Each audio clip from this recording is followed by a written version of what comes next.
really happy with the performance and of course with the 3 points. I will push them to get even better and stronger in attacking wise, but also defensive wise. We started the game really well, and we were very dominant. 3 nice goals. I thought it was a good performance. The Go Radio Football Show with the Taxi Centre. Hosted by Rob McLean, Barry Ferguson and Mark Guidi. Listen live weeknights from 5. Talking Scottish football first. Let's go! So 3-0 Rangers Saturday, 3-0 Celtic Sunday. Still the 4 points of a difference in the title race. And just the 22 games to go. 4 wins out of 4 for Giovanni Van Bronkhorst since he took charge. Making little tweaks to the way Rangers are playing, Barry Ferguson. But they keep on winning. Yeah, and it's certainly working, Rob. That's four wins on the bounce. Two out away difficult venues, Livingston, Hibernian. And listen, I've seen better goals scored, but the most important thing for Rangers on Saturday was continue that for them, and it was a great 3-0 win against the Dundee side. So certainly the tweaks that Gio's made over the last couple of weeks are certainly working. Yeah, we're going to hear from him in the course of the show here. What he was saying on the back of that win yesterday, Saturday even, at Ibrox. Yesterday Celtic won by 3 at Tannadice, but it's no exaggeration to say they could have scored, Mark Guidi, 7 or 8. Ange Postecoglou's team have lost only twice in their last 16. Those defeats both against Bayer Leverkusen, and they look to have some serious momentum about them at the moment. I think parts of Celtic's play yesterday, Rob, were breathtaking at certain moments in the game. They absolutely ripped Dundee United apart. I think they'd ripped most teams apart yesterday. It was just one of those afternoons where everything clicked, from the goalkeeper right through to the substitutions. It was a great performance, and I think we've been saying it now for a number of weeks, but we do have a title race. We're waiting to see how it was going to go under Giovanni Van Bronckhorst. 4 wins out of 4, 3 clean sheets, and amongst those 4, Rangers have got out of that concerning habit of conceding the first goal, not keeping clean sheets. That was happening for a number of games before Steven Gerrard left. But this is a proper title race. Absolutely brilliant for Scottish football. David Turnbull could have had a hat-trick. Kyogo maybe could have had a hat-trick. Abada could have had a couple. I mean, that could have been a really embarrassing scoreline for Dundee United yesterday, Barry. Yeah, listen, you cannot be impressed the way that Celtic played. I've got to be honest with you. I thought they were, for the first whistle, they were outstanding, no doubt about it. You're just mentioning names there. I think a lot of people forget. I thought Callum McGregor was outstanding in the middle of the pitch, which he has been since he's took over the captaincy at Celtic. But you're quite right there. I think Dundee United get away with one there, 3-0. That could have been 6 or 7. Every time they went forward, they looked like scoring. They were attacking in numbers. In the midfield 3 yesterday looked in fine form. David Turnbull, I thought his goal was excellent. Rogic with the opening goal, a great piece of goal that was. Yeah, a great piece of skill, no doubt about it, and that's what he can bring to the Celtic team. He's when he's fit. Obviously he's been injured over the last couple of weeks, but what a goal that was to open the scoring. He looks fitter than he's ever been before, doesn't he? He looks leaner, Tom Rogic, and he looks just bursting with confidence at the moment, Mark. He's, under Ronnie Dylan, Brendan Rodgers and Neil Lennon to an extent as well, he never, I don't think ever played a 90 minutes, Rob. I can't recall. And there was never an explanation given as to why between 60 and 70 minutes, as a matter of habit, he was always taken off at that point. He wasn't always playing badly. Some would be playing very well, but it became a standing joke, didn't it? Was he's injured? We don't know. There was never a detailed explanation. But whatever it is, Ange is getting 90 minutes. Maybe Tom Rogic didn't want to come off. Maybe it was a medical thing. He was advised. Who knows? But at the moment, he can play the 90 minutes if he wants to. He makes a contribution, a positive one from the first minute to the last. And his goal yesterday was just beautiful to watch. Just the way, I think if you're Dundee United, you think get a proper tackle in or take him out, but he just kept going and going, then to curl it with his left foot past Siegrist. He's a real proper player. When you think back to under Brendan Rodgers' time as well, when it was games against Rangers, tactically Rodgers always come up with something that involved Rogic's that kind of left Rangers right, okay, how do we handle this, how do we cope with this? And sometimes they couldn't cope with it, and it was Rogic's having that game intelligence to follow out tactical instructions. But he's a clever player, and one that probably, when you think about it, I think Celtic were going to sell him last year? Was he going to go to Dubai or Yep, wherever that's it right. was? I He was think going it was to, yeah, Qatar, yep. he was going somewhere like that for a couple of £1 million. And to be honest, at that time, I don't think anybody batted an eyelid. No. You know, but now you just look at, he's been different class. He get took off after 70 minutes yesterday.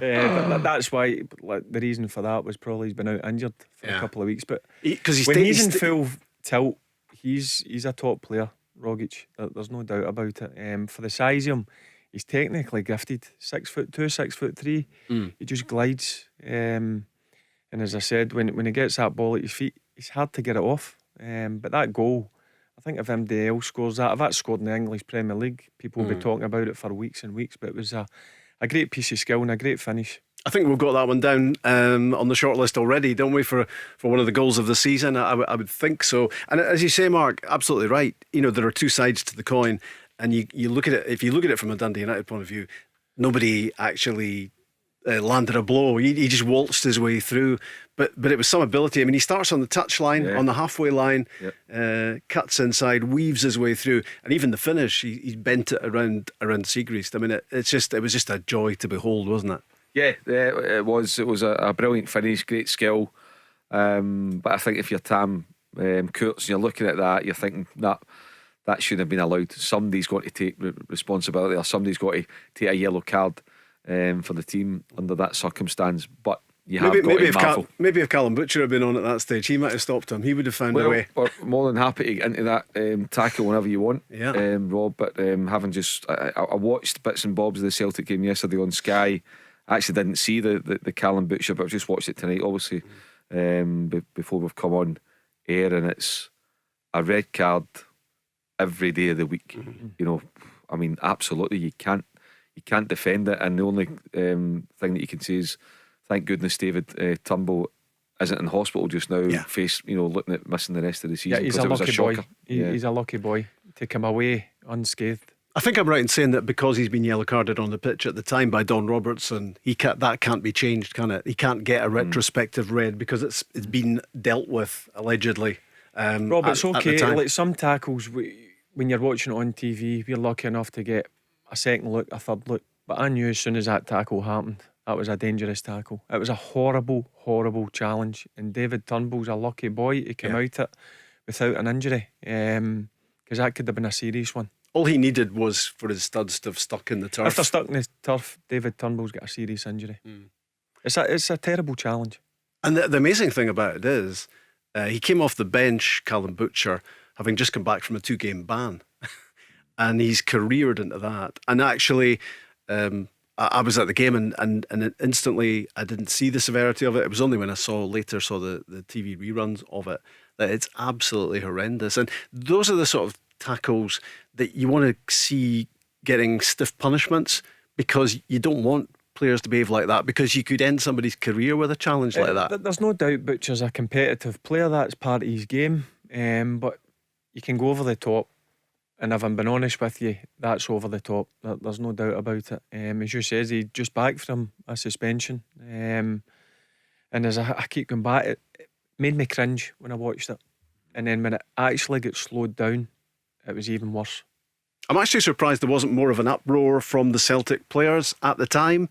I didn't get the feeling that they were going bananas as players tend to do when they see something like that, because you realise that you're just a fraction away from David Turnbull going off on a stretcher.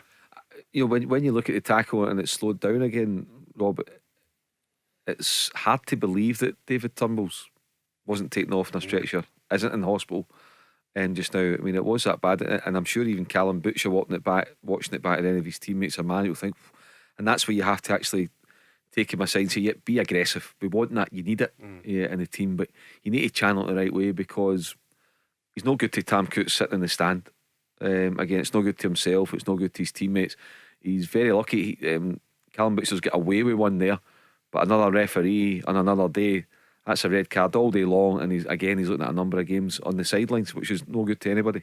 As we said earlier on, it could have been a hat-trick for David Turnbull. He did score one brilliant goal, lovely touch on the ball through from McGregor. It was a brilliant pass, lovely touch, flicked over the top of the goalkeeper, having missed a couple of chances earlier on. This was Ange Postecoglou talking about David Turnbull's contribution. Well, he wants to improve. That's the most important thing. We're giving him information every week, and you can see him putting it into practice. He wants to become the best footballer he can possibly be, and that's what you want from any young player. I mean, he's still beginning his career, particularly in that position, but what I keep seeing of him, why I keep putting him in there, is that, like I said, every week he's looking to be a better version of himself, and that's what you want from your footballers. It's great to hear that, isn't it? That clearly he is working so hard, as Ange Postecoglou says. There's Barry trying to be the best version of himself. Yep, and I think a part of that, Rob, was when obviously the first time Celtic came in for him, he went and done his medical, and they realised he had a knee problem, so that's gives you a bit of thinking time, and his career could have been over, no doubt about it. So you've got to give him credit for that,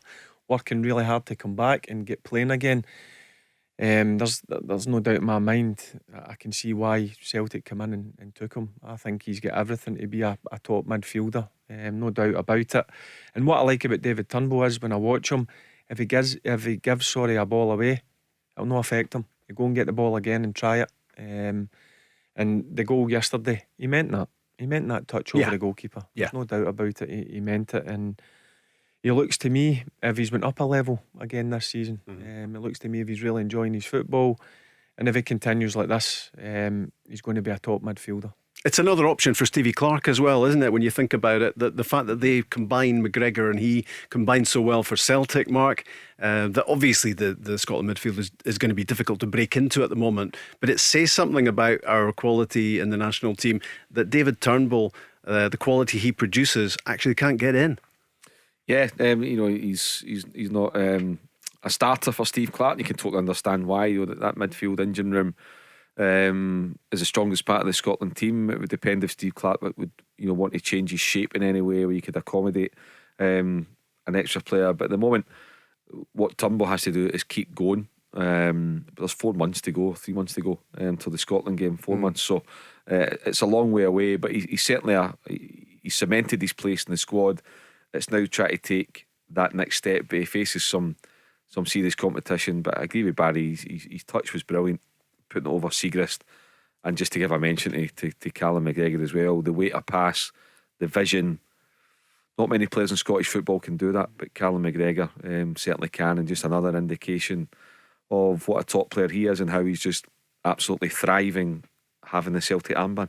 Yeah, it seems to have got better. He really has kicked on, hasn't he? I mean, Callum McGregor was already a really good midfield player, Barry, but he seems to have accepted the absence of Scott Brown, taken on more responsibility as a player, but also as Mark says, the captain's armband seems to have been a really positive thing for him. Yep, it can be a lot of weight on your shoulders, no doubt about it, but he's took it in his stride, Rob. No doubt about that. He's a top level operator. Look, a lot of people say he keeps the ball easy at times, but a prime example, he does a job for the team. He keep it nice and simple. But that pass, a lot of people, as we spoke about, were going on about the touch of David Turnbull over the goalkeeper and finishing it, brilliant. But it's the ball that makes it. The vision, the weight, the pass. A lot of players wouldn't see that. That comes down to just pure vision. A lot of players would just play it to the side. But Callum McGregor played a fantastic pass, and that's what he's done all season. Even when Celtic were struggling last season, Callum McGregor was still a driving force in the Celtic team, and listen, he's carried it on this season. There's no doubt about it. And sometimes you look, as we talk about getting the captain's armband, he's got to carry the club everywhere he goes, but he's grasped it with both hands, and he's been exceptional for Celtic this season. It's a midfield trio, Mark, that is working really well for Celtic at the moment, isn't it? And it doesn't have, I mean, traditionally we always thought, I guess, in football you needed a scrapper in the midfield to allow maybe the other two to play and be creative, but there you've got 3 very creative players, McGregor, Turnbull, Rogic, all working in tandem really effectively. Yeah, I know there's not an enforcer type, if you like, but if Callum McGregor can handle himself, if need be, he can absolutely handle himself. Beaton can come in there, add a bit of steel. James McCarthy, I know he's not shown it yet in a Celtic jersey, but James McCarthy can handle himself as well. But first and foremost, Ange Postecoglou is looking at ability with the football. and what you can do. And his team's just playing some lovely stuff, Rob. They're really pleasant on the eye. Again, credit where credit's due. 5 months ago, he came into a club in chaos. And you look how quickly he's managed to get it going. They're still in Europe. Yes, they'd prefer to be in the Europa League, but they've still managed to stay in Europe.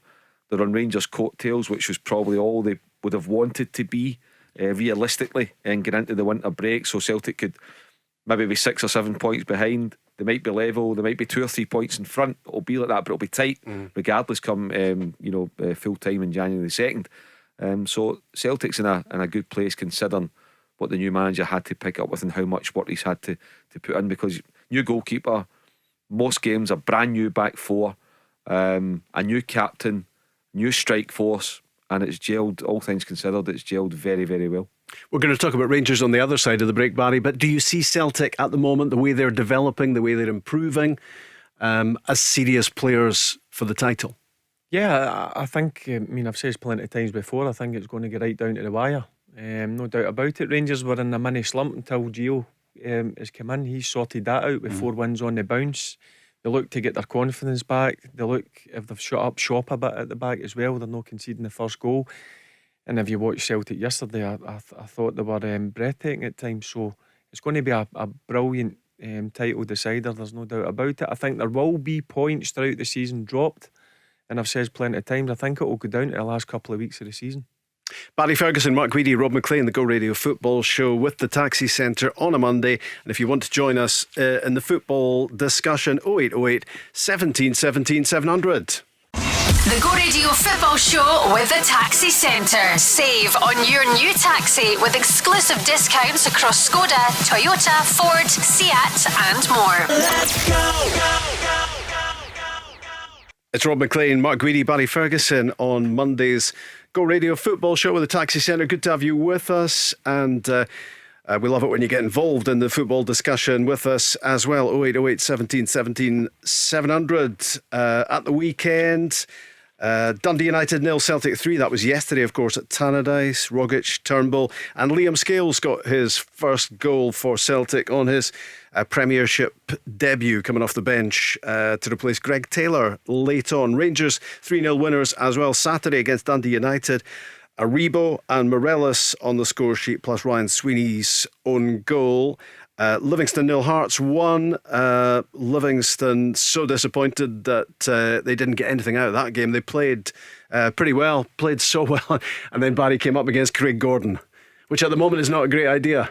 Yeah, but it's no surprise. Craig Gordon's been in phenomenal form this season, not just for Hearts but for Scotland. He was a massive player last season for Hearts, getting promoted out the Championship, winning the league, and he's just getting better wage. Craig Gordon, every time I watch him, he pulls off some unbelievable saves. So I'm not surprised that Craig Gordon was the top player in that game. It's actually getting ridiculous watching Craig Gordon, because it's happening on a weekly basis now. I mean, he is building up some showreel of saves, and generally speaking in a game at the moment, it's not just one save. Actually, there's about 4 or 5 of them. He just looks unbeatable at times. Yeah, he's brilliant, and you've got to give him credit, and Robbie Nielsen and Hearts, because you think he joined Hearts in the Championship, Rob. So he was kind of putting his international career in the back burner. It's always going to be difficult to be a first choice for Scotland when you're playing in the Championship, but he thought, no, he could see the longevity with Hearts. He may well get a testimonial when you look at the length of service over 2 periods. He had the chance to go to St Mirren, but he opted to go back to Hearts, playing the Championship and help get Hearts back up, which he did last season. And he pulled off some right good saves last season as well at that level too. And then this season he's kicked on, established himself as Scotland's number 1, made some great saves for his country, and he strikes me because of what happened to him almost a decade ago. In terms, he was ready to hang up his gloves because of the knee problem. Yeah, that he really savours every day. I mean, genuinely savours every day, and goes into his work with a smile on his face, because he only has to reflect back a few years ago when he was, he was ready to be finishing at 31, 32. So credit to him for that. He's been absolutely brilliant, and for Hearts for believing in him. But for Celtic, when you look at it, what a catastrophe it was last season, particularly with the goalkeeping position. Again, it just hammers home the point. Just the neglect that went on there in terms of how they dealt with the Craig Gordon situation. Yeah, he's knocking 39 and he doesn't seem to have lost any of his agility, Craig Gordon, and he's playing a big part in keeping Hearts nailed on at the moment for third place in the Premiership. Can they hang on in there at the top end of the table? Maybe that's something we'll discuss a little bit later on in the show. The other scorelines in the Premiership at the weekend: St Johnstone's game was off, of course. Aberdeen 4, St Mirren 1. 6 goals and 6 points in 4 days for Aberdeen. They needed that badly. Hibs 1, Motherwell 1. And here's a stat for you if you haven't heard it before: 4 points out of a possible 24 for Hibs in their last 8 league games. Let's get Jordan, a Rangers fan, in on the discussion. Hi, Jordan. How are we? He's all right. We're all well, I think I can safely say. You well yourself? Yeah, good. I was just phoning up regarding, obviously, cast ourselves back to the Celtic game during the week. Obviously the talking point was about bringing in VAR into football because of the Kyogo goal. Yeah. But what my point is towards the diving situation. Now, if it was on the other hand, me being a Rangers fan, I'm sure you agree that Morelos has been pulled up for it time and time again, and it was casted back to bringing in the compliance officer. The amount of bans he's had, it's been ridiculous. I don't even know if there is such a thing now. Where is the compliance officer? Just basically to see what you think about VAR coming into football, because these young kids basically seeing footballers falling about everywhere and nothing seems to be happening about it. Do we still have a compliance officer, Mark? Yeah. It's gone quiet though, hasn't it, at the moment? Yeah, He's not one that wants to hog the limelight. He seems to go about his business quietly. It used to be for a spell when it was clear white. There was the phrase that was coined every Monday morning, trial by sports scene. But no, that's all kind of gone away for the time being. But yeah, we do have a compliant officer, a lawyer, who fulfills that role. Yeah, and what's your main? Who are the guilty parties diving wise? Then do you see? Are you seeing a lot of it going on? Social media, right? Yeah, but it's just we've just cast our minds back to the Hearts game, and the video was all over social media. No one was near Kyogo and he falls to his feet. Now, I'm not saying the one at Livingston, there was contact. It's a red card and it's a penalty to Celtic. But he falls down like a ton of bricks, and if kids are sitting watching young football, they're going to think that's acceptable, and that's what they're going to do, aren't they? Barry? Yep, the quicker we get VAR in, the better. For me, I don't like people diving, I'll be honest with you. It's a pet hate of mine. Look, I'm not going to take it away about Kyogo as a player. He's been fantastic since he's came to Celtic, but some of the stuff that he done, I think it was John Souttar, is that correct? It was Jordan, aye, it was John Souttar. Yeah. He doesn't need to do that. And listen, he's a hero to a lot of people. People will be watching it. Let his football do the talking. That's for me. The quicker we get VAR in, and hopefully, I don't know, Matt will know better than me, hopefully they get it in by the start of next season, but it's going to come down to finance.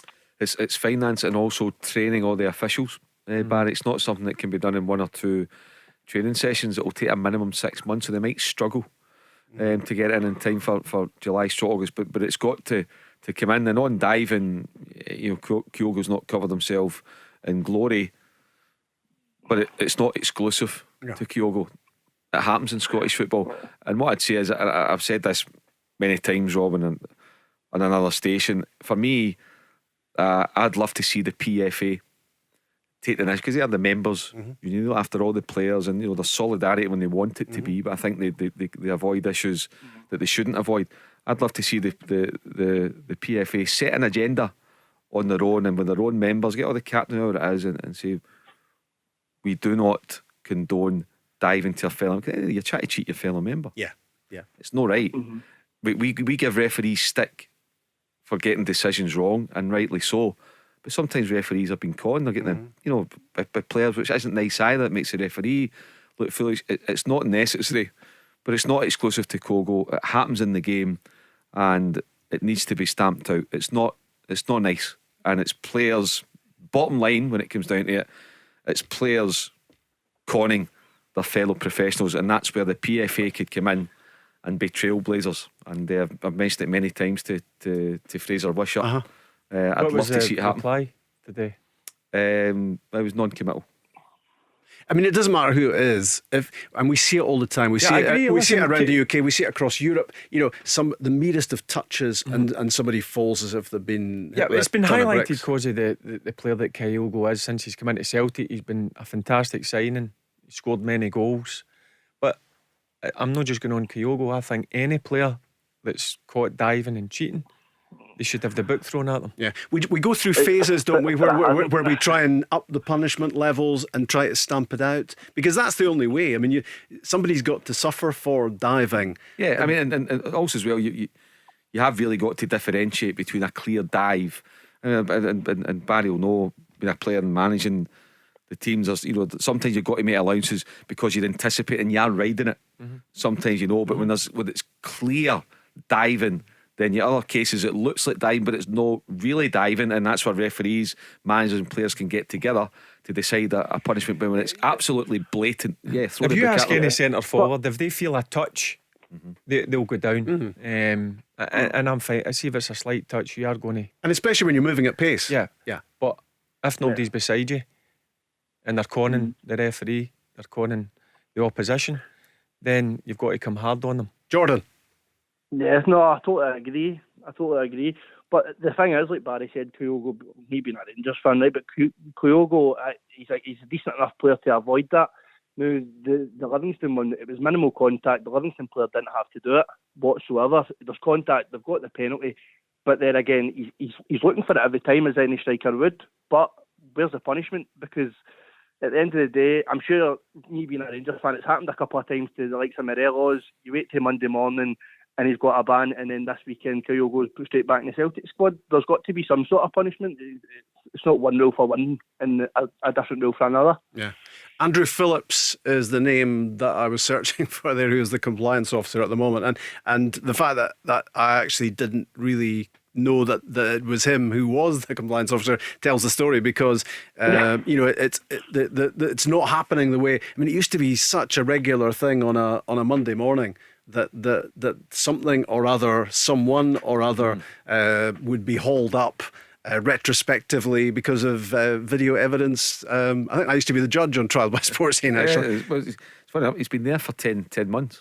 Yeah. So it just shows I you, didn't even know either. 10 months. Yeah, 10 months he's been in the role for. Claire White rings a bell. Yeah, she get involved in a few things. It was almost like weekly basis. What those different things. But Andrew Phillips, listen, that's not to say he's not. He's been sitting in his office for 10 months twiddling his thumbs. He will be doing stuff. I'm sure he's earning his keep. But and there'll be stuff going on privately as well. Yeah. Behind the scenes that we don't know about. But yeah, it is interesting that I had to look his nailed it as well and researched it there. 10 months he's been in the job.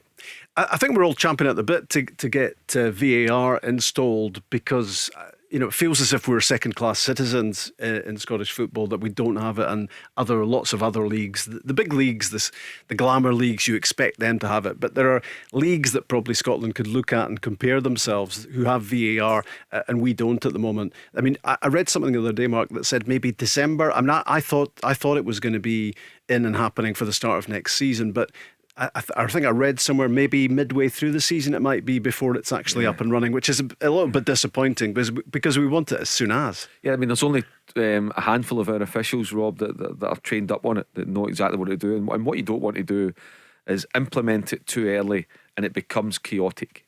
You think back to the English Premier League a couple of years ago, there wasn't a full grasp of it. You look at it now, how much smoother it is. Look how much smoother it was in the Euros during the summer. So you don't want to bring it in and it's actually causing more harm in the good. So you need to make sure that they're ready. They know exactly what they're doing. They know how to work it. The vans and the actual VAR official in the van, the way they communicate, who's looked at the screens, bump, all the different things. So yeah, it might take probably a wee bit longer than what we would all like. But if it means it's coming in and they're going to hit the ground running with it, then we'd as well wait an extra few months. It is improving, but beforehand you're talking 3 or 4 minutes before a decision was made. That's too long for me. I mean, there was a good example yesterday. I was watching Aston Villa Leicester game with Casper Spiegel. I don't know if you've seen the when he incident. put his hand on the ball. That was done and dusted within about a minute or so. Yeah. I think previous to that may have took 3 or 4 minutes, but the referee made a decision to go over the screen. He made a call and that was it, over and done with. But we need to get it in quickly as possible up here. I wasn't too sure, if I'm being honest with you, at the start, but the more the more I'm thinking about it, some of the things that are happening in our game up here, we need to get it in quickly as possible. It's going to come down to finance. Yeah. Our clubs have the money to do it? The Scottish football have the money to do it, but we need to get it in somehow. And the hope would be, Jordan, that we've avoided the panto. I know this is the season for panto, but you know, when it came in English football, it was almost comical at times how long some of these decisions were taking to actually be established. So maybe we're coming to it at a good time because a lot of mistakes have been made along the way. So I totally agree, but I think it's not so much. I wasn't a fan of VR at the beginning of it, but like it's just more the it's getting better now with the split second to go back to things as well and review it.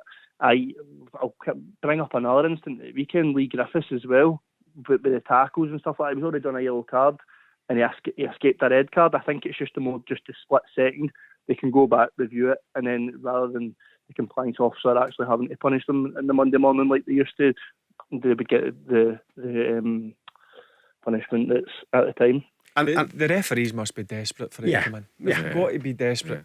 Yeah.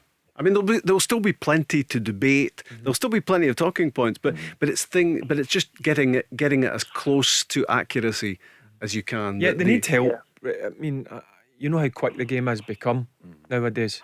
Yeah, it's 100 mile an hour. I mean, the fitness levels and the pace that these players play at. I feel sorry for the refs up here. They've got decisions split second to make. It's okay for us watching the game. We can go and watch a replay. They need help, our referees, and they need it quickly.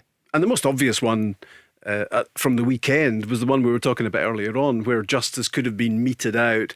And Callum Butcher has got away with a massive offence at the weekend that's been yellow carded, and he should have been. Did you see that one, Jordan? The Callum Butcher challenge at Tannadice yesterday? No, I tend not to get Celtic on my TV. but I've seen pictures of it and stuff like that. It doesn't look too great, to be honest, but no, I didn't see it. And tell me what you're thinking as we move the discussion on a little bit.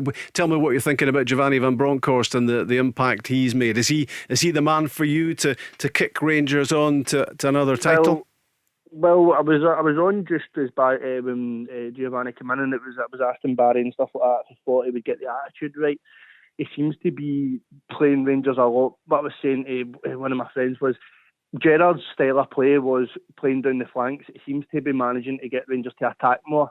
And what I mean by that is watching. I can't remember the last time I seen Rangers actually manage to shoot from outside the box and they wanted to walk the ball in. The style of football he's managed to play the couple of games is the type of football that I like to see, and hopefully it just goes from strength to strength. So good so far. Are you liking Rangers better at the moment, Barry? A bit more solid. Yeah, there's no doubt about it. The few tweaks that he's made, the fullbacks are more set up defensively. They can still get forward, but Rangers look at. I mean, bearing in mind, Gio's only had 4 games. There's not been a lot of time he's had on the training ground as well, which is important. So what he's done in a short period of time, it has been good. There's no doubt about it. And what he's brought is he'll make decisions as well. If somebody's not doing well, I'll go back to the Hibs game. Morelos had an off night. He'll take him off and he'll switch it. No doubt about it. If somebody's not in form, he'll not be scared to go and change it. I quite like that for a manager. But you can certainly see the differences he's made in Rangers in a short period of time. Jordan, good to have you on the show. Thank you. Bye-bye. All the best. Cheers. The Go Radio Football Show with the Taxi Centre. Save on your new taxi with exclusive discounts across Skoda, Toyota, Ford, Seat and more. Let's go. Good to have you with us on the Glow. I'll try one again. I'll come in again. Good to have you with us on the Go Radio Football Show on a Monday with the Taxi Centre. Some breaking news actually at the moment. Rangers saying that a late decision to ban travelling fans from their Europa League visit to Lyon on Thursday is what they describe as bemusing and extremely frustrating. They had been allocated 2,220 tickets for the final group match. They are of course already through to the knockout stages. A Rangers statement today describing the local authority in France who made the decision as intransigent and initially unwilling to engage. Lyon are staging, the town of Lyon is staging its traditional Festival of Lights, and Rangers say they understand this will test the policing resource and the city infrastructure. So it seems to be all about the city of Lyon rather than the football match. But Rangers say only late last week they agreed we could have 2,200 supporters admitted. The decision to reverse this is bemusing and extremely frustrating. Given the short notice, it beggars belief that 3 days after that decision was taken and 3 days before the match is due to be played, it's our supporters who are now going to be left out of pocket by this decision by the French Interior Minister. We empathise with the feeling of supporters who have made travel plans months in advance. Furthermore, we were allocated tickets several weeks ago, which adds further confusion to the most recent decision, Mark. Yeah, I mean, first and foremost, I've got to feel for the Rangers supporters that have paid their money, you know, booked flights, buses, trains, planes. So financially, and just being there to support their team, as you know, Rob, Barry's played there as well, been there. It's a beautiful city, Lyon, so it would have been a nice couple of days. Can go and actually relax and enjoy it because Rangers already qualified, so it would be a nice one at this time of year. So yeah, it's unfortunate for the Rangers supporters, but I just think the way we are just now, it's not totally unexpected because the world continues to change every day. There's different rules going on in different countries, different cities within a country have different rules as well. So look, it is unfortunate, but, and I know Rangers supporters, every supporter want to go and support their team, but just because of the continuous uncertainty, it's maybe one just to hold back. And as much as you want to be there and support your team, but there is every chance that it's going to cost you and you're not going to be able to attend because of the changing rules all the time. It's the dangers of forward planning at the moment, isn't it? I guess, but that's what football fans do. I mean, you know, to make sure you get your seat on the plane, to make sure you get your ticket inside the ground, you do plan ahead, you do book ahead, and it's going to be a real shame, Barry, if there are lots of Rangers fans here out of pocket. Yep, exactly. Are they going to get reimbursed for that money that they've spent on trains or whatever? How they get there by coach? Surely they would have known that there was going to be this event. Yeah, exactly.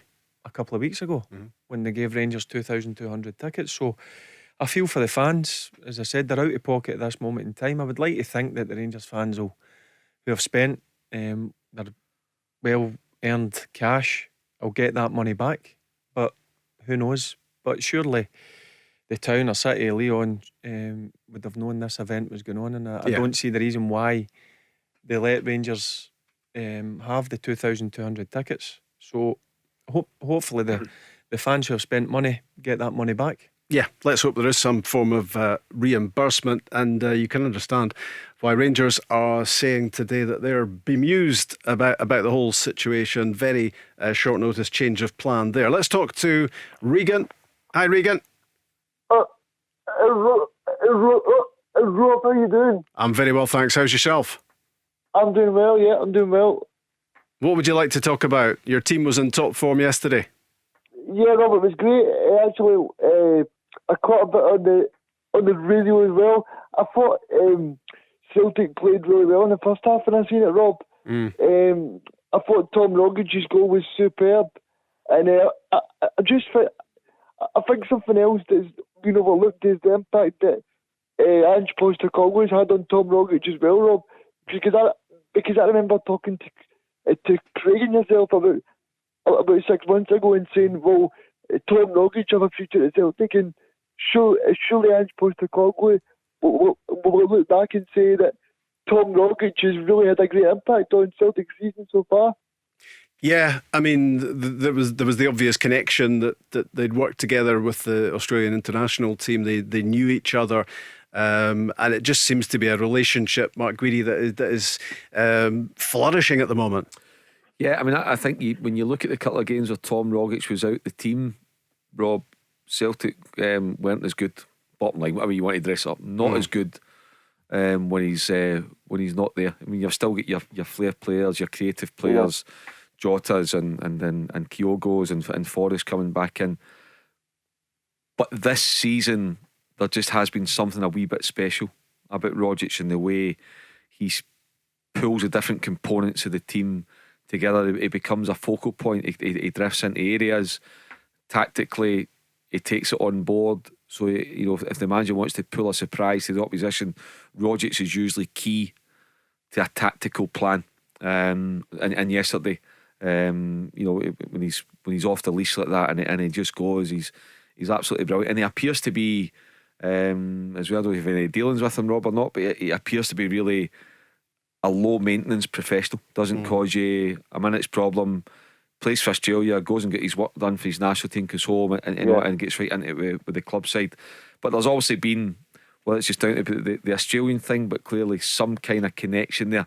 There's a real connect with the manager and the player in Celtic, and absolutely reaping the benefits of it. Let's hear Ange talking about his fellow Australian in the Celtic midfield, Tom Rogic. Yeah, brilliant. I do know him well, and he's one of these special footballers where when the ball goes to him, I think everyone just stops and sees what he's going to do, because you want to be paying attention. That's not the time to be looking down on your phone or taking a drink. You want to stop everything you're doing, and pleased he got his goal today. He's probably, that's the area he's let himself down a little bit so far this year. He's had some good opportunities, so I'm pleased he got the reward. I mean, he's getting much more out of Tom Rogic, I think, than happened previously. I mean, we were talking earlier on, he looks leaner, he looks fitter. He's part of the press when Celtic are piling the pressure on, and maybe that wasn't the Tom Rogic of old, Barry. I'll be honest with you, Rob, I've always liked him. I've always thought, even previous to Postecoglou, I always thought he was one of Celtic's best players. I've got to be honest with you. I know he looks leaner, there's no doubt about it, but for me, a firing Tom Rogic should always be in the Celtic team, and when he's in the Celtic team, I think Celtic are a better footballing team, because he can win games on his own. You seen there was that yesterday was a prime example. How many players can go and do that in the game up here? Not many. He just glides when he's in full flow. And listen, the most important thing I think for him is he looks happy. Obviously Postecoglou trusts him, and I don't think previous to that other managers did. So you've seen with the injury when he's out and Celtic miss him, that there's no doubt about it. And I think Tom Rogic is a top footballer. Is that going to be up there, Regan, for goal of the season, do you reckon? I think it definitely will, Rob. But something Barry touched on there about when Tom Rogic got injured. That's something that worries me as a Celtic fan, is that the squad strength is not great at the moment. But I see Celtic are linked to 3 Japanese players in January, so that'd be good. One thing I just wanted to pick up with you guys is the influence of McGregor.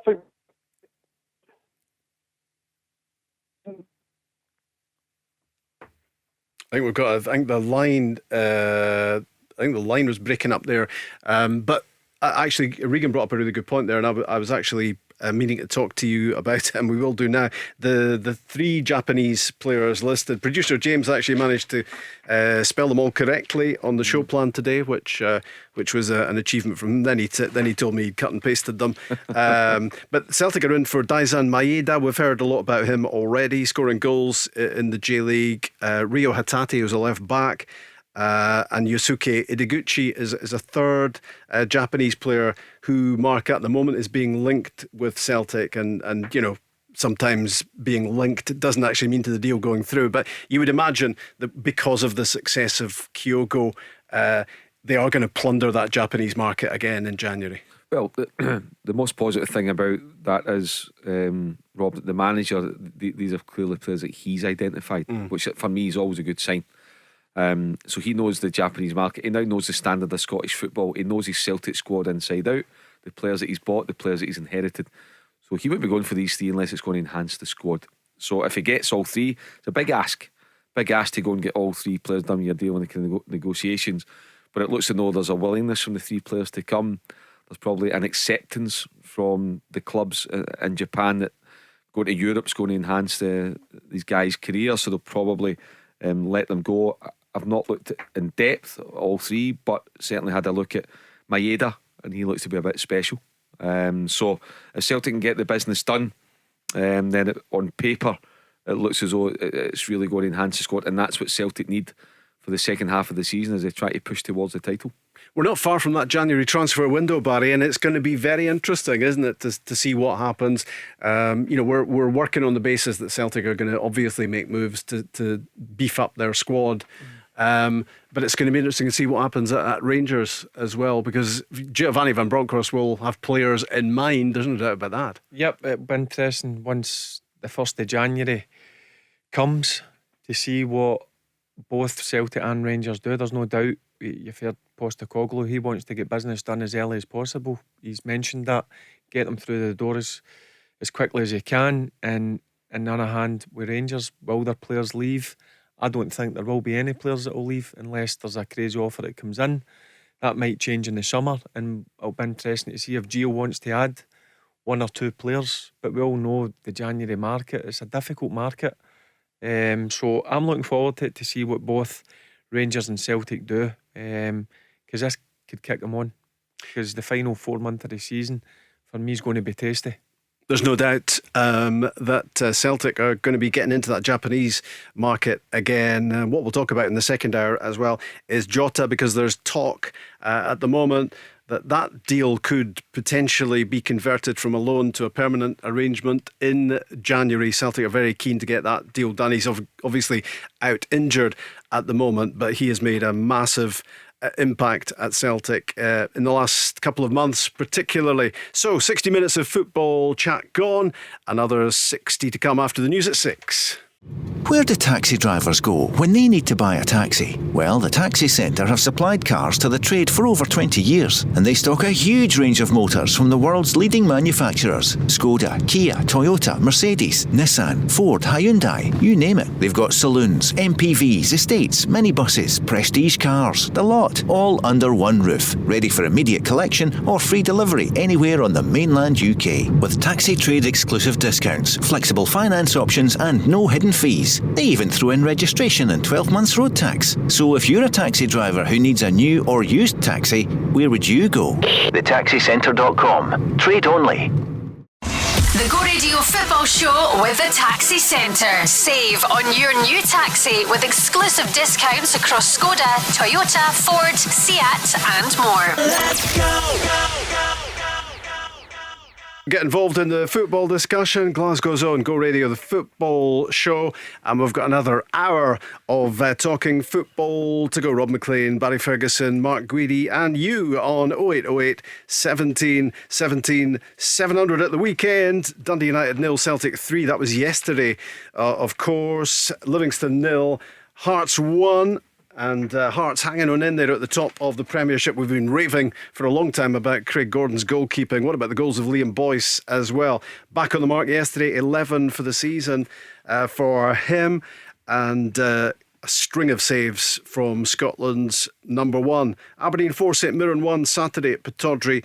Hibs 1, Motherwell 1. How well is Tony Watt doing for Motherwell? I think that's his 9th league goal of the season. He's the top goal scorer, pretty sure, in the league at this stage, doing great things. Saw him last Tuesday scoring an absolute cracker against Dundee United. Let's get Craig into the football chat. Hi, Craig.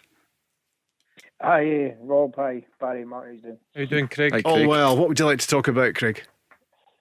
Well, just sort of with the game of the weekend and that, and sort of general things. I think I'm delighted with the result, obviously. I thought, but the goals were, they were strange. I suppose if you were the Dundee manager, you'd be furious conceding goals like that. But I don't think the scoreline of 3-0 flattered us in the slightest. We could have, I think, had more. We looked very, very comfortable in the game. And I think in general terms now, we're sitting in, Giovanni Van Bronckhorst got 4 wins in a row to come in. I think, is he not the first manager since 1970, I think, to do that for Rangers coming in? That's a good start. A good sign. Absolutely. I think what we need is, if he can keep it going, I think we're good, because one of the things I think we're starting to see now is that Rangers and Celtic are just starting to build a wee gap between ourselves and the rest. And I think it's been made clear to me over the past couple of weeks we need to keep winning, because Celtic just don't look like they're in any mood to drop points at this point in time. So if we can keep winning games between now and the 2nd of January, I think that becomes a huge game for the league season, because then either, if it was as it is now, we'd win and be 7 clear, or Celtic would win and it's a point gap. And I think that, for me, has to be their priority, because Thursday will be a good occasion, but it's not important anymore because we're already through. So that, to me, has to be the focus, and just winning the league games between now and the Old Firm. Just looking at the league table, Craig, Rangers 39, Celtic 35, Hearts on 30. So, I mean, it was a big win for Hearts yesterday to actually stay in touch, as they would see it, with the top two. But there are signs of Rangers and Celtic starting to pull away and stretch things at the top of the league. This was your manager talking about the 3-0 win against Dundee Saturday. Well, I'm very happy with the performance. As I said to the players, at home games we have to be dominant. We have to show the opponent there's nothing to get here. I think we showed that from the first minute. The overall performance really well. Creating a lot of chances. I think the 3-0 score was only there because I think their goalie had an excellent day with some great saves. Yeah, we didn't give any chances away. We were still, when we were 3-0 up, at moments pressing really high and don't give them space to play. So really happy with the performance and, of course, with the 3 points. I like that phrase, we need to show them there's nothing to get here. Yep, and it's a good attitude to have. In terms of the game, they were in control for the full 90 odd minutes, Rob, no doubt about it. 3 goals, yep, scrappy. No doubt about it. I've seen better goals scored, but the most important thing is they've kept the run going. He certainly made a difference. They've got a bounce off the new manager coming in, and as I said, tactically he's tweaked a few things that certainly made a difference. And you seen he made a few more changes yesterday. I think there's a few players that have got a lifeline for him coming in. Scott Arfield, I think, since Gio's come in. Yep. I don't know if Craig agrees with me. I think I've always liked Scott Arfield. I still think he's got a lot to give Rangers. Joe Aribo's in top form. They left Devo out. Great to see Ryan Jack come on, get a bit of game time, because for me he's such an important player for Rangers. Sakala playing on the left hand side instead of Ryan Krent. So he made a few changes, but it didn't make a difference. The steamroller Dundee, and they got the 3 points. That was the most important thing. But they're looking the part under Gio. I remember asking you a couple of weeks ago which Rangers player you would least want to be leaving, if indeed anyone was sold in the January transfer window, and your answer to that, it was Joe Aribo. Yep. And nothing that's happened since would change that view. And again, he was, I guess, instrumental in the win Saturday. Yep, obviously he got them off the mark with the goal. There was a slight deflection on it, but I don't know if you guys agree with me. I thought he was really good for Rangers last year. I think he's went up levels this season. He's been Rangers' best player by a country mile. There's no doubt about it. And for me, looking at Rangers and the Rangers support, everybody goes on about Morelos and Kent and so on, and rightly so, because they're big players for Rangers. But for me, Joe Aribo is the outstanding player for Rangers, and I would be worried that I'm not saying a bigger club, a club down in English Premiership are going to be looking at Joe Aribo, because he's got everything, Rob. He's a central midfielder. He's got pace, power, he can handle the ball, and the most important thing is he's added goals to his game, and that'll put a few zeros on his transfer fee. And he's a serious unit as well. I'll get your thoughts, Craig, in a sec, Mark, as well. This was Giovanni Van Bronkhorst talking about Joe Aribo. Especially a player like Joe, who can be in either position or a little bit higher up the pitch or a little bit deeper, depending also how the opponent is playing. And I'm really flexible. I like to have a flexible midfield. To play with a 6 or play with a 10. So he's one of the players I can change. For him, doesn't matter if he plays as a 10 or as together with Glenn as a 6. So I'm very happy, because it gives also a lot of stability for the team. He's good to listen to, isn't he? You get an interesting insight into what Giovanni Van Bronckhorst is thinking, looking ahead at how this Rangers team is going to develop under his management. And clearly, Joe Aribo, Craig, and the flexibility he gives is really important to what the relatively new gaffer is wanting to do. Listen, absolutely. I think one of the great things about Rebo, he's kind of a player who's came to the club, and you can see the progression he's made in the time he's there. To the point where right now, I think he's undroppable in terms of a starting player. I think one of the brilliant things he brings is he attracts defenders to him when he gets the ball, because he's got they know the threat he poses with the footwork he's got, and what it allows actually at times is space for the likes of Morelos or Sakala or whoever else to drift into, and he's capable of taking the ball down. 2 or 3 players, when you look at, I think it was the Hibs game, very, very tight situation, and his fast footwork was incredible, getting by to get a shot away, albeit it wasn't a great shot. He should have probably went low, but ultimately that's what he's got in his locker. And when he does score goals, they don't tend to be tap-ins, No. which is, I think, a great talent to have. But he's an important player, because you need guys like Aribo to stay fit, because he'll give you everything, and he's always a threat. And even teams like this weekend, obviously, we're playing Hearts. That's going to be a really tough game at Tynecastle. But if Joe Aribo's at it, the rest of the team tend to follow suit, in my opinion, because he just creates that kind of opportunity for them. But for me, Craig, I don't know if you agree, but when I see Joe Aribo in full flight, I think he glides with the ball. I think he keeps possession really well. He's got a lovely first touch. He lifts his head. He can come inside off the wings. I don't know, you as well, Robert, you'll agree at that. Now, before I say what I'm going to say, I'm not saying he's at this level yet. He's a long, long way to go.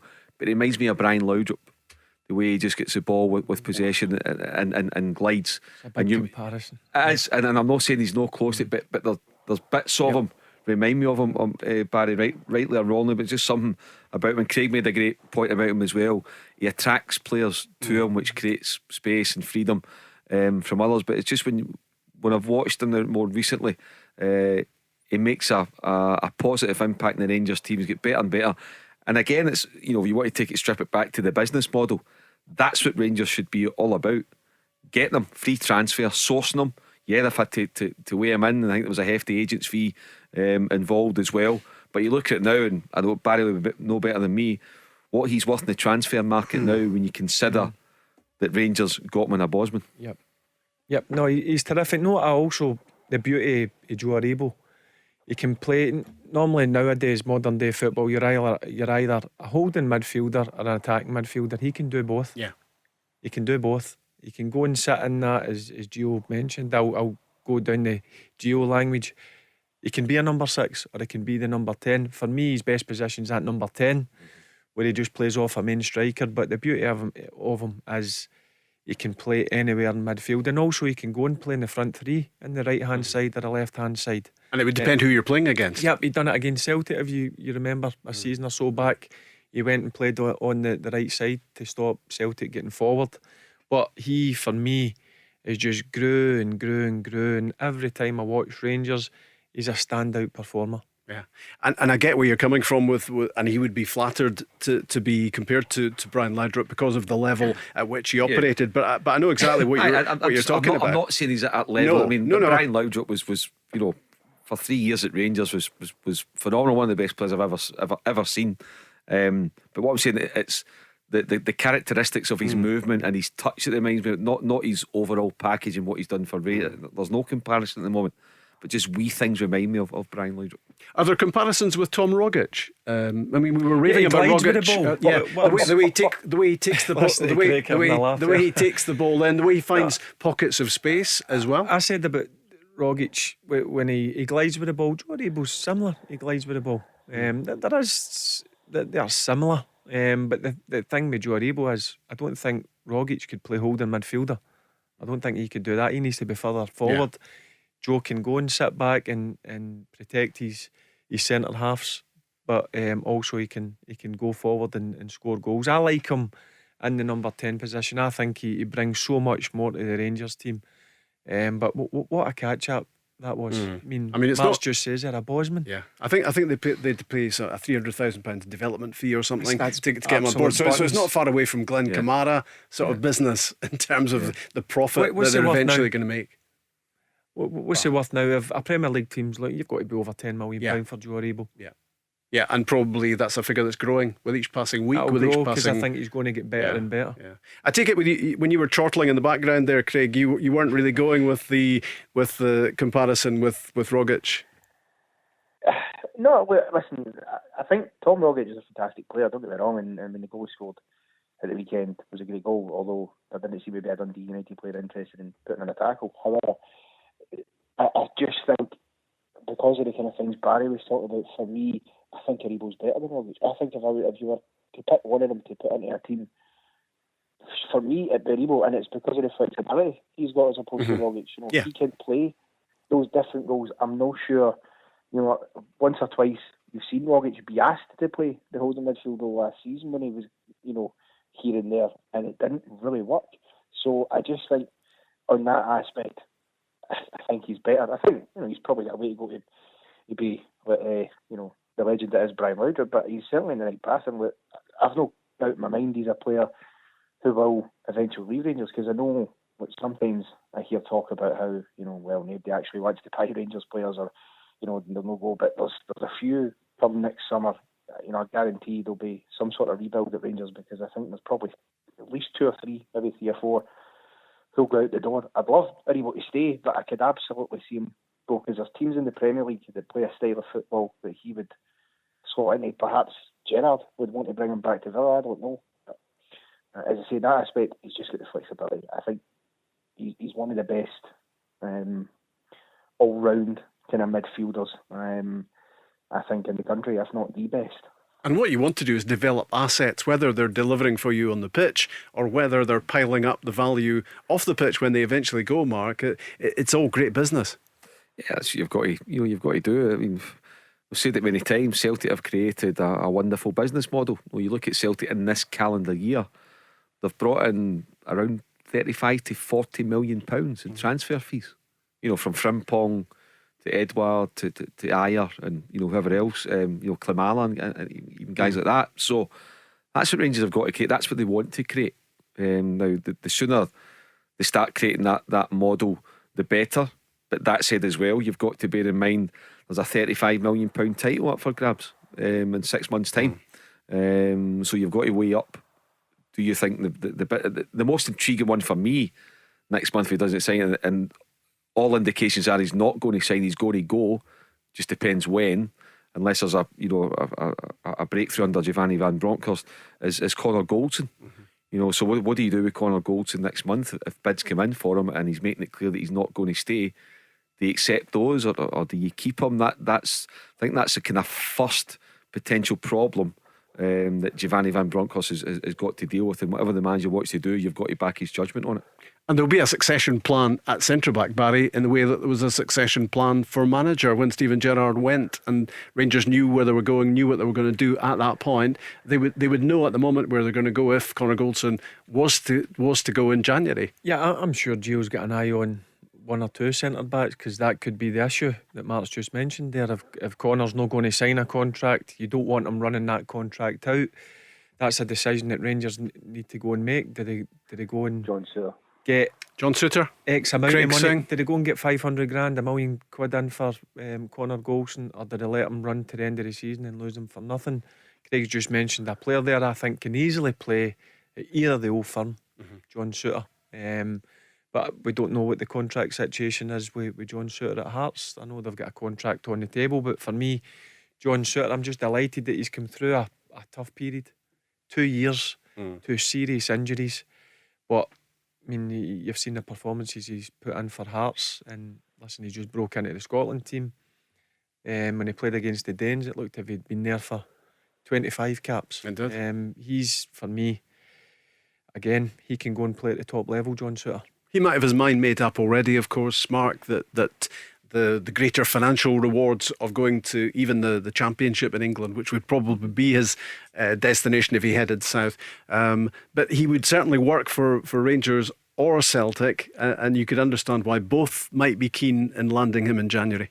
Yeah, and again, that's a decision for Hearts. What do? Do they try and cash in and get some money, or risk getting them or losing them rather for nothing? John Souttar, as you say, Rob, he is a player who can identify with injuries that potentially, going to curtail his career. So if he has a lucrative financial offer waiting for him, then you can't fault him in the slightest if he wants to go and take that up, regardless whether it's staying in Scotland and going to another club, going down south, going abroad, whatever it may be. You certainly wouldn't grudge John Souttar a big move, and I'm sure Hearts would be the same. But credit to Hearts, I think they have made him a fabulous offer, but Hearts have got their limits. They can only go so far, and it's totally understandable. Do you think he can play at the highest level? Aye, I do.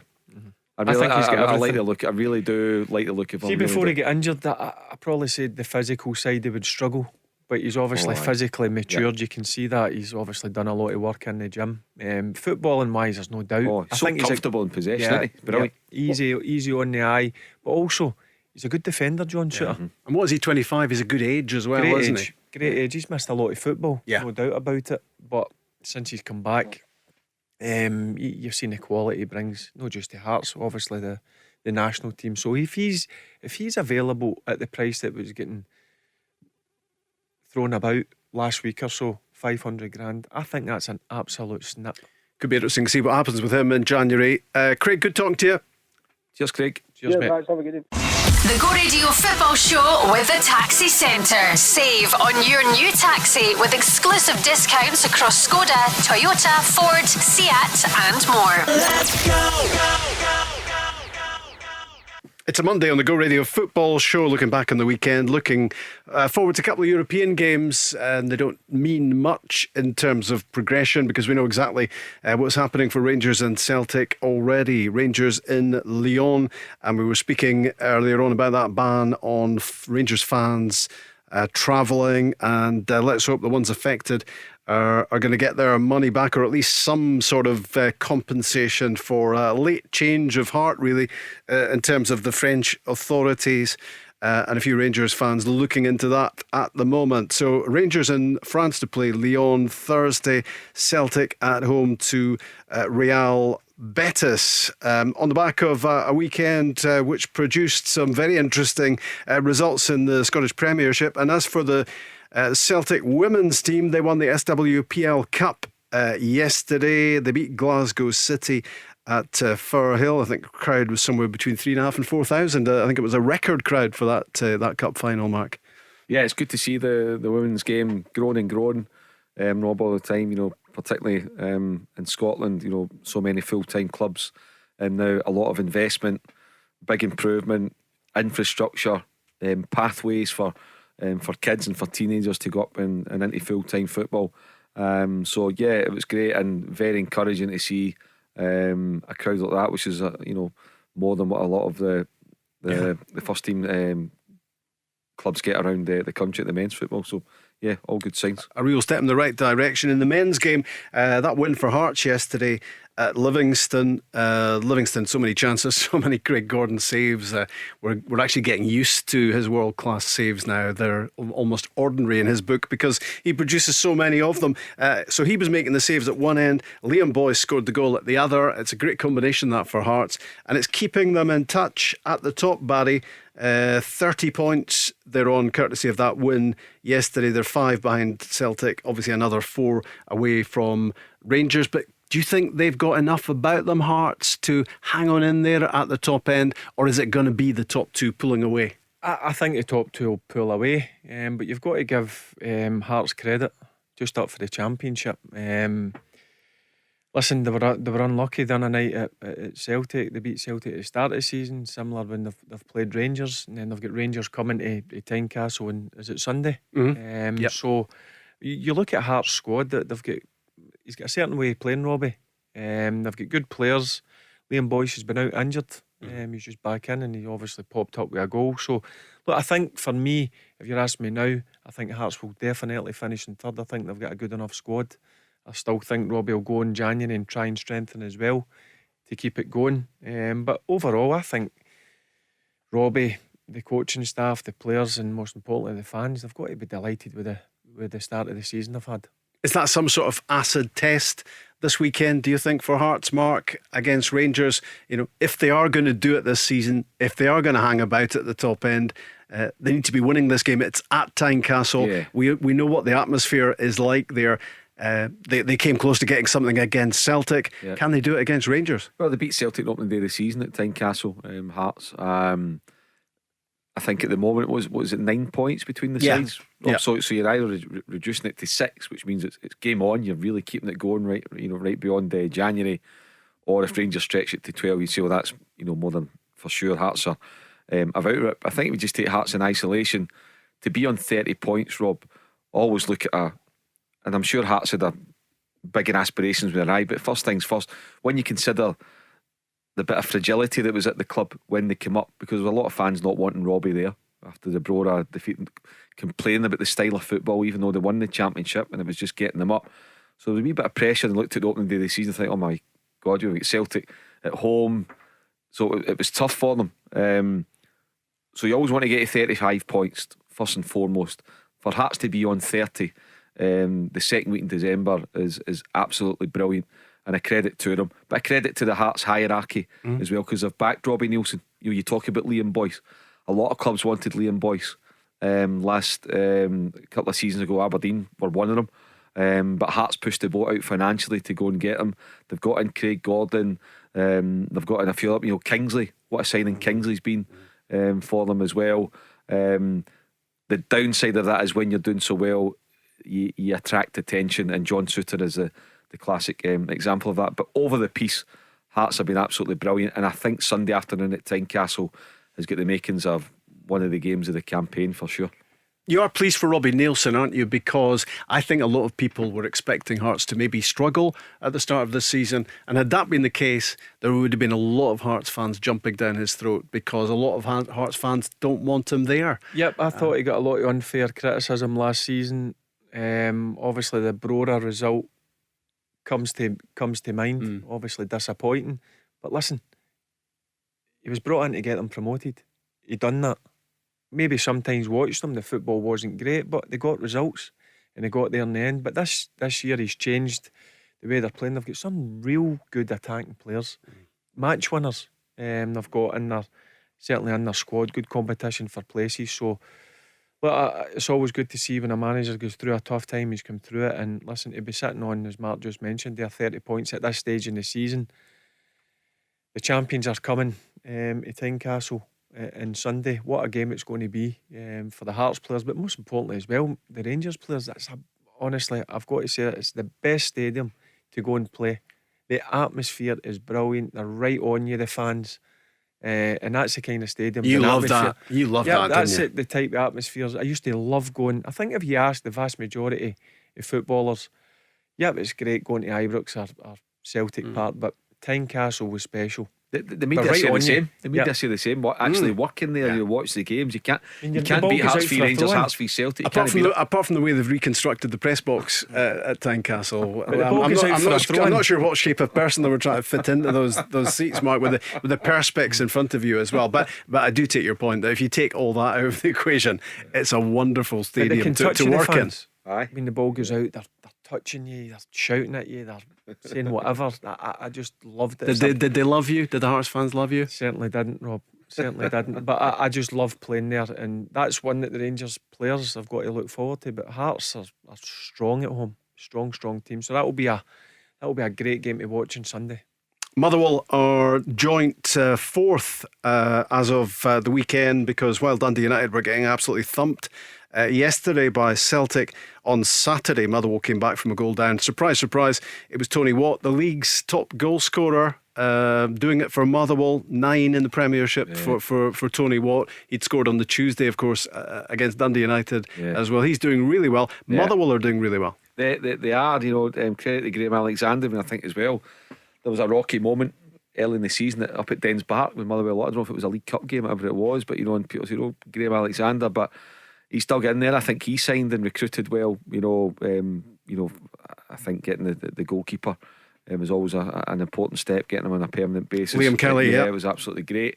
And one or two others have been brought in. And Tony Watt's finish on Tuesday night against Dundee United was sublime. And then to follow up with another goal. I think Gordon Strachan, I'm not sure if he's on record as saying it, but certainly privately, when he was Scotland manager, he included Tony in a couple of squads. And Gordon said, so you get back 4 years or so, but he said that Tony had it in his locker to be one of the best Scotland strikers in modern times. He possessed the ability to go and be something pretty special, but it was just about getting him to focus and have that total commitment to his profession. Now he's probably not had that, but maybe the pennies dropped and he says, you know what, I have it in my locker to be something special. Maybe the boy doesn't realise it himself, but if he keeps going the way he's going, he has got to be included in that Scotland squad for the games. I'm not saying play, and I'm not saying he's ahead of Che Adams or ahead of Lyndon Dykes, but what I'm saying is he can certainly be an asset to the Scotland squad. Yep, 100%. He's found a team or a club that suits him. Muddle's good for Tony Watt, but Tony Watt's good for Muddle. He just looks lean, he looks fit. Some of the goals, I mean, you were at the game against Dundee United. Yeah. What a finish. What a finish that was. Even at the weekend, great finish against Hibs. For me, he just and his work rate as well. Yeah, he just never stops. Yeah, he's had that for me. I've always liked Tony Watt. It was just too many clubs. Just for some odd reason, Muddle just suits him. I don't know why. He just looks settled there. He looks hungry. And the form he's on, as you just mentioned, top goal scorer in Scottish football just now, nine goals. He's got to be in with a shout. If he continues this form, I thought maybe he would have got a shout the last double header. Maybe be a bit disappointed. He's just got to keep this form up, and you never know. He could creep into that Scotland squad. A big win for Aberdeen at the weekend. 2 wins on the bounce for them. 6 goals and 6 points in the space of 4 days, beating Livingston midweek, and then 4-1, and could have been more at Pittodrie on Saturday against St Mirren. Couple for Ramirez, couple for Marley Watkins, and suddenly the league table looks a lot different for Stephen Glass, doesn't it, Mark? Yeah, I mean, and I think as well, just before the last international break, Motherwell went up to Pittodrie and won, I think, was that right, Rob? Yeah. And that was, Aberdeen had that couple of good results, and then they were stopping their tracks by Motherwell, but they seem to have got it going. Again, I remember watching Aberdeen a couple of times early in the season, Rob. They weren't getting results, but they were playing well. They were creating chances, the amount of shots on target, but they just couldn't keep them out at the other end. But now you see Ramirez, you see Hedges coming back in. The pace of Marley Watkins as well causes defences all sorts of problems. I think you can see Scott Brown just orchestrating things too. Lewis Ferguson driving on, and they've managed to get a couple of good results without Calvin Ramsey at right back, who's a special young footballer, and Joe Lewis has found his consistency. He's settled down again, hasn't he? Which is so important. Goalkeeping is so important.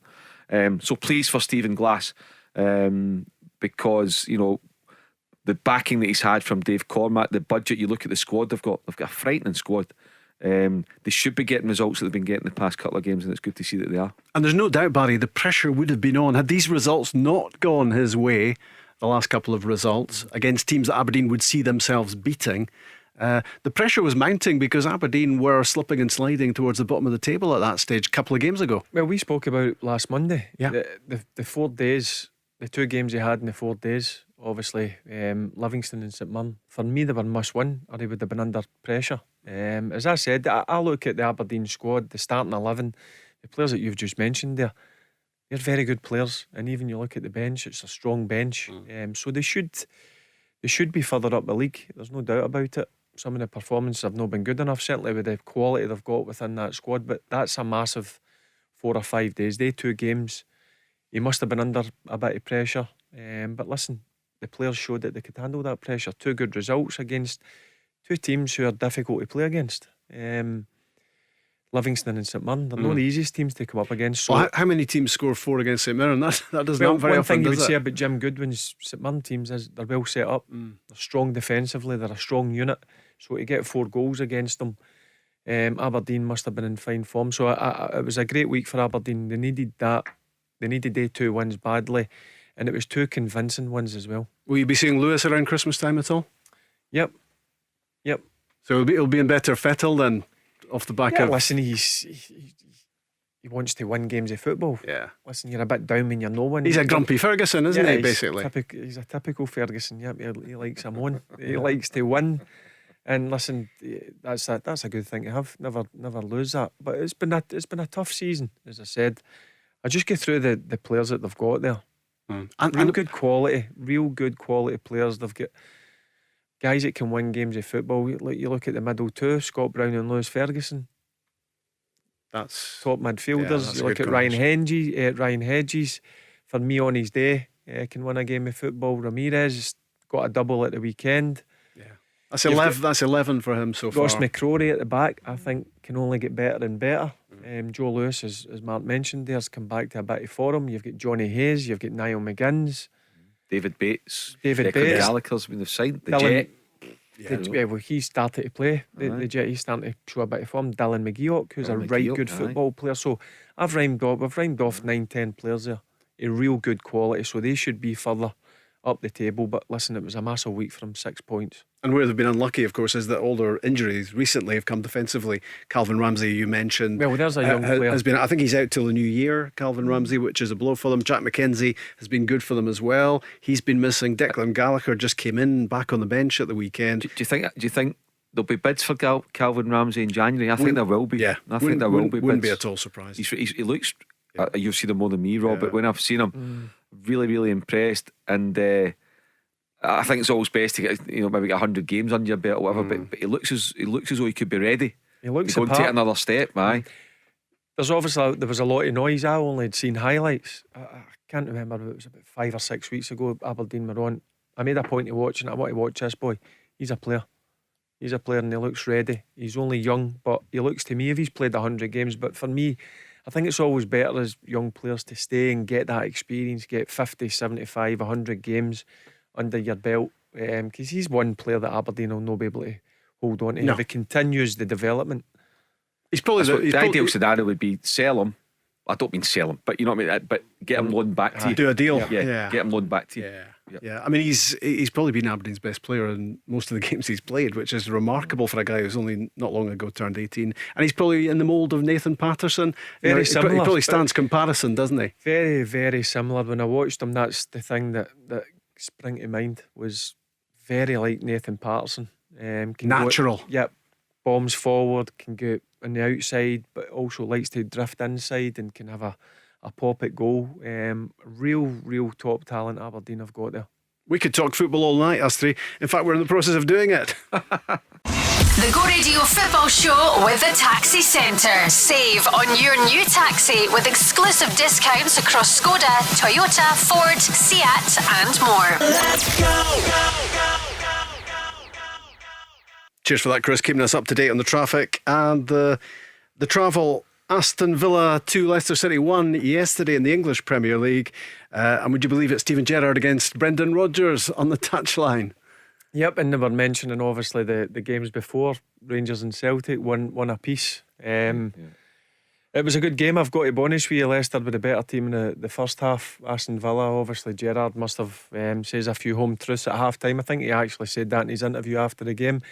And Aston Villa came out a different team and in the end deserved it. But one player, Rob, for me, was head and shoulders above everybody, John McGinn. I just thought he was immense. As I said, every time I watch Aston Villa, I always like to see Scottish players do really well down in the English Premier League.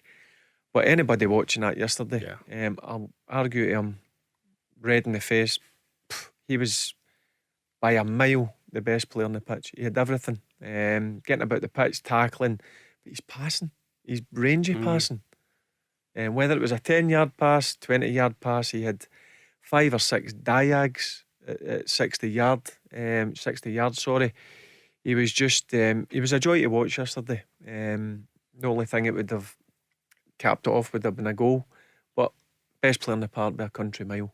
There's talk of Manchester United waiting in the wings and potentially interested in John McGinn, Mark. I wouldn't be surprised. Rob had been linked with him before. Obviously the influence of Sir Alex Ferguson. Scott might like to see other Scots. Liverpool have been linked with him. Jurgen Klopp, as an admirer. Liverpool play Aston Villa on Saturday at Anfield. Steven Gerrard came back to Anfield as well. So I would absolutely believe that John McGinn would be on the radar of these clubs. Why not? Because as Barry says, he's ripping it up. He is ripping it up every week at that level, and he's been doing it now for 2 years. So Grealish was always going to be the first one to go.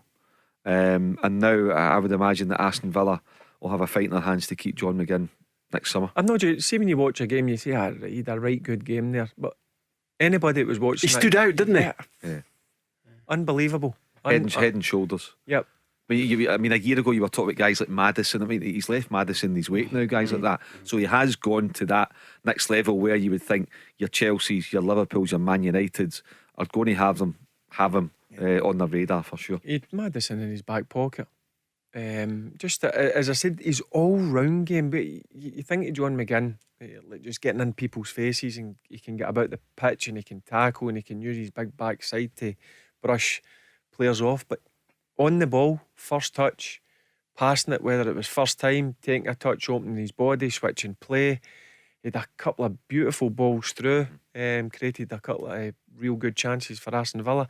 His just all-round game is improved so much, and every time I watch him, he stands out a mile. And I'm sure Gerrard will be absolutely desperate to get him in a new contract, because don't be surprised if the top 4 clubs ain't looking at John McGinn. And Gerrard will love working with him, and obviously John McGinn can only get better. If you think about it, working under a player like Steven Gerrard, like Gary McAllister, the coaching house of Michael Beale as well. So with the greatest respect to the previous coaches that he's had there, that should take him up again. And maybe you're just seeing the influence already, just in 2 or 3 weeks. Just that extra wee bits, that extra wee, they all talk about that extra wee 0.5%, 1%. That's the difference of you staying at Aston Villa and getting a move to a Liverpool. It's just those small percentages. And I have to say, I'm going to Anfield on Saturday, Rob, to see beauty. it. And I can't wait. I'm thoroughly looking forward to it. Nice. Yeah, a cracker, absolute cracker. He's always had that physical side to his game. You're talking about the finesse that he's adding all the time to what he does, Barry. And the thing he does as well, which every manager wants in their squad, is that effervescence that he's got about him, that he brings to the Scotland squad every time he comes. It's infectious, isn't it? It affects people round about. Yep, he starts in terms of going and closing down. He'll go and he'll be that guy who'll go and close an opponent down. I go back to the Hibs days. You would look at him and think, you're a good player. Yep, he can maybe go down in England and have a good career. But he's went up levels. And I'm not just talking 1 or 2 levels. He's became one of the top performers down in England. The Premier League. The players that he's coming up against week in, week out. And as I said, you'd think John McGinn 2 or 3 years ago, box-to-box midfielder, can put a tackle in. Now he's a right good footballer as well. He's added so much to his game, whether that's down to John working really hard in the training ground, working on things. But Mark makes a good point. There's nobody better you can learn off than Steven Gerrard. He was one of the best midfielders there's been, and also Gary McAllister. He could play as well, so I'm sure he will learn so much, and I'm sure that he will improve so much. And I'm positive when Gerrard sees him close up, he'll be desperate to build his team round about him. You know, I could see John McGinn. I don't know if you agree, but I could see John, if of all the clubs that we've mentioned, if he was to go, I could really see him thriving in a Liverpool team under Klopp. I really the could energy see John levels.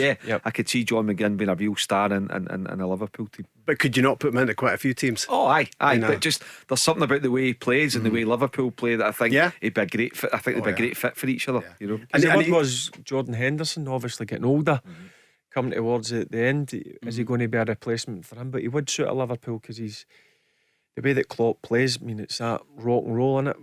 Full energy, 100% in people's faces. John McGinn never stops, and you see that for Scotland as well. He's a real driving force, not just for Aston Villa but for Scotland as well, because he's one of our most important players. He's just turned 27 as well. Just checking there, so he's in his prime, coming into his prime, isn't he? The best years. 5 years of his career, shouldn't he? 27 to 32, 28, 33. About the best 5-6 years of his career. Yeah. Let's hear from Giovanni Van Bronkhorst. Been hearing clips of the Rangers manager right through the show, and this was him talking on the back of the Rangers 3 Dundee 0 result on Saturday about the way he's using his fullbacks. I think everyone has to adapt and make sure that we are attacking as a team, and we can see where the spaces are. Today the spaces were more on the side, so I give a lot of freedom to my fullbacks at times when they can go up and join the attack. So especially when Today we are only played against one striker. I think they have the ability to do so. And then also when one fullback is gone, the other ones have to make sure we are well organized when we lose the ball. It's what we were talking about earlier, Barry. It just changes game to game, doesn't it? Depending on the opponent, how he uses the individuals within his team. Yep, and he says something there that he's obviously made a tactical change when one fullback goes. Previously, when under Gerrard, the two fullbacks were right high up. If you kind of notice, if it's, say for instance, Tavernier has got the ball and he's driving forward, Barisic tucks in a wee bit. Whether that's in with the two central defenders or the holding midfielder. So that's the tactical changes he's made, and it's certainly made a difference, because for me, if you get hit in the counter, you've got one extra player, and that becomes the fullback. So that's the slight changes he's made, and I think over the course, once he gets more time on the training ground, you'll start to see more and more, because you can't do everything right away. But that's certainly one of the biggest changes that I've seen. It's interesting listening to him, isn't it, Giovanni Van Bronkhorst? You just get little clips and insights, Mark, into his football philosophy. Yeah, he's a clever manager. He was a great player, and I think that when you look at it now and assess it, the time was probably right for a change at Rangers. I think there was just a bit of flatness with Steven Gerrard and his staff. I think they probably felt they needed a change. The opportunity came for Aston Villa, and you look at it now, it's just, I think it has given Rangers the wee spring in their step. It's made players, oh right, I need to go again. I want to be part of this team. I want to try and go and win the title again. I need to impress a new man. You look at somebody who's grasped their opportunity so far, has been somebody like Calvin Bassey, who's got in and he's taken an opportunity under the new manager. So when you see things like that, I think it's the timing has been right for Rangers to go and freshen things up. And they've not just freshened it up for the sake of it, they've brought in a quality manager, a guy who knows his stuff.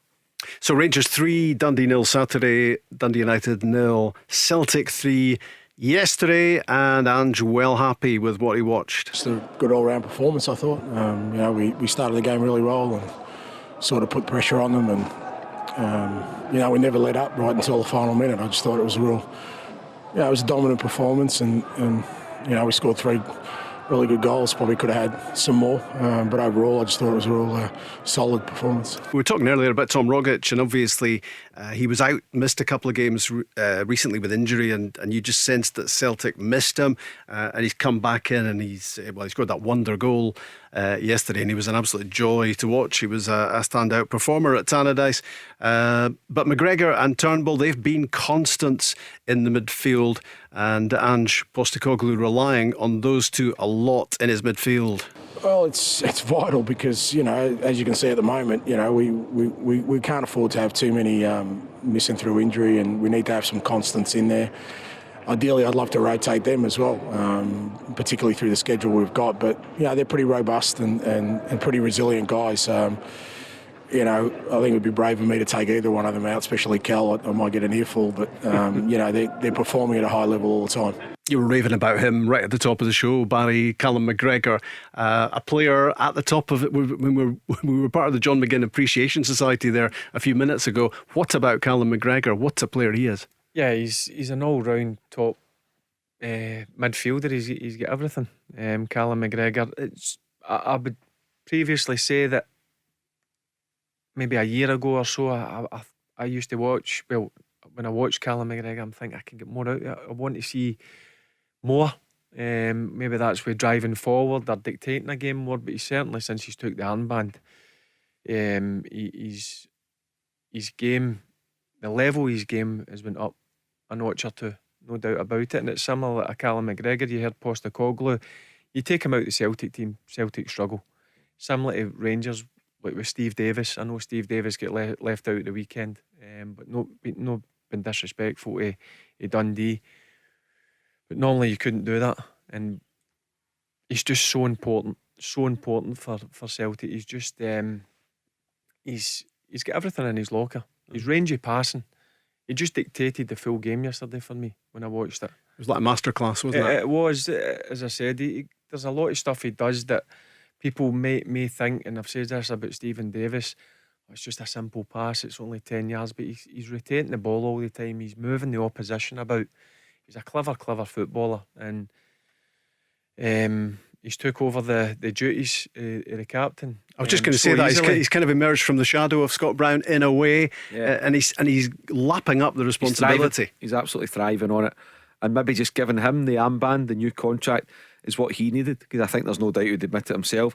It looks as if he'd kind of hit a brick wall. He's maybe symptomatic of what was going on at Celtic last season, and it was probably understandable as well, because over the course of 5 or 6 years he was averaging something like 60 games a season, for club and country. So there was a time he was just going to run out of gas naturally, but he's now been revitalised, and I said in the programme a couple of weeks ago, at this moment in time I think he's been the most consistent player in the country. Mark, thanks. Barry, thank you. Take the rest of the night off, you two. I'm back tomorrow with Craig Moore and Stephen Craigan live at 5. The Go Radio Football Show with the Taxi Centre. Save on your new taxi with exclusive discounts across Skoda, Toyota, Ford, Seat and more. Let's go. Where do taxi drivers go when they need to buy a taxi? Well, the Taxi Centre have supplied cars to the trade for over 20 years, and they stock a huge range of motors from the world's leading manufacturers: Skoda, Kia, Toyota, Mercedes, Nissan, Ford, Hyundai, you name it. They've got saloons, MPVs, estates, minibuses, prestige cars, the lot, all under one roof, ready for immediate collection or free delivery anywhere on the mainland UK. With taxi trade exclusive discounts, flexible finance options and no hidden fees. They even throw in registration and 12 months road tax. So if you're a taxi driver who needs a new or used taxi, where would you go? TheTaxiCentre.com. Trade only.